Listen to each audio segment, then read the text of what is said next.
If I was to tell you that Insurgency would be releasing next year, you may think that I've either finally lost the plot or I've been living under a rock, because Insurgency is already available on Steam and has been for some time.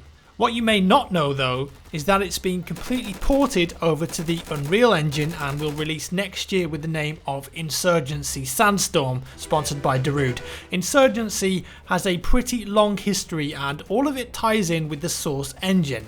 It began life as a mod for Half-Life 2 way back in 2007. The development team, called New World Interactive, were not a studio back then. Andrew Spearin, who is now the studio's creative director, wanted to create a realistic game based on his time in the Canadian Army, and Red Orchestra mod creator Jeremy Bloom joined him to put together the first instance of Insurgency. Fast forward and of course the game is now a very popular standalone game available on Steam. It's got a good following as well, with lots of players finding it a nice break of pace from the usual arcade style FPS. Team play is pushed heavily due to the role-based structure of the game. Games are 8v8, but each member of the team must play a separate role dictated by the game. For instance, the entire team can't go sniper or demo, but instead each player will have a separate role to one another. Combine that with the fact that you'll die from a couple of bullets means that you'll really have to think a lot more when you play this game and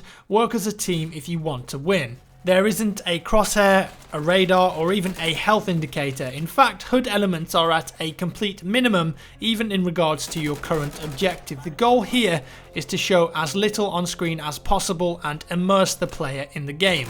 And if that wasn't enough to make you play smart, almost all of the game modes in Insurgency are round based, so when you die, you're going to be out for the remainder of that round, stuck in the glorious spectator camera. I've played a lot of Insurgency and I think it's a great game. I don't play it every day or even every week like I do with other games, but every time I've played it I always have a blast. But the question is, why make a new version? Why now? Well, for a start, it has to be said that the game does look a bit dated. The original Half-Life 2 mod was released in 2007, and then the standalone game was released on Steam in 2014. Sure, it's had graphical changes and improvements along the way, but all in all, it definitely shows its age. For the most part, that isn't a real issue for most players who are playing the game, because there's a lot of solid gameplay there and graphics really aren't the most important thing. But I think that the development team now have decided a fresh coat of paint was in order. That being said, I think one of the main reasons the game is getting a new version is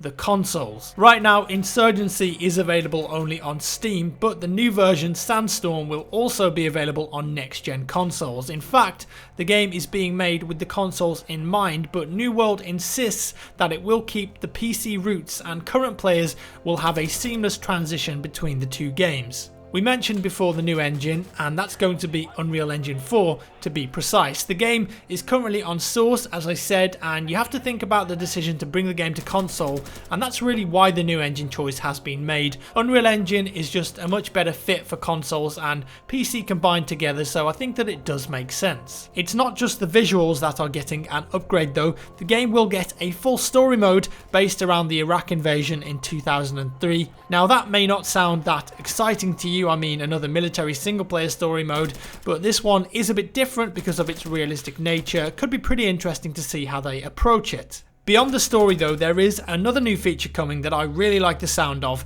a brand new esports framework that will allow players to play in competitive matchmaking. Now while this again is nothing new for online FPS games in general, it seems like the Insurgency guys are seeing the popularity of current esports games and notice that there isn't really a realistic base game currently played in any competitive way. Maybe this one could be the first. It seems that the new game is definitely being made with consoles in mind, which is great, but hopefully they stay true to their word and their roots and ensure that the current player base is happy with the new version of the game. As long as they get what they have now and maybe a bit more, I'm sure that everyone will be perfectly happy. So far, no release date has been announced, but look out for the competitive matchmaking because New World Interactive have said that they'll be bringing a beta version of the system to the current source version of the game to test it out, so you could be trying out that feature sooner than you thought. And that's all for today guys. I hope you enjoyed this little update video on Insurgency. It is a really cool game and I definitely recommend checking out the Steam version if you can afford to buy it. As always, let me know your thoughts down in the comments below. Thank you for watching. Give me a thumbs up if you enjoyed the video, a thumbs down if you didn't, and I'll see you in the next one.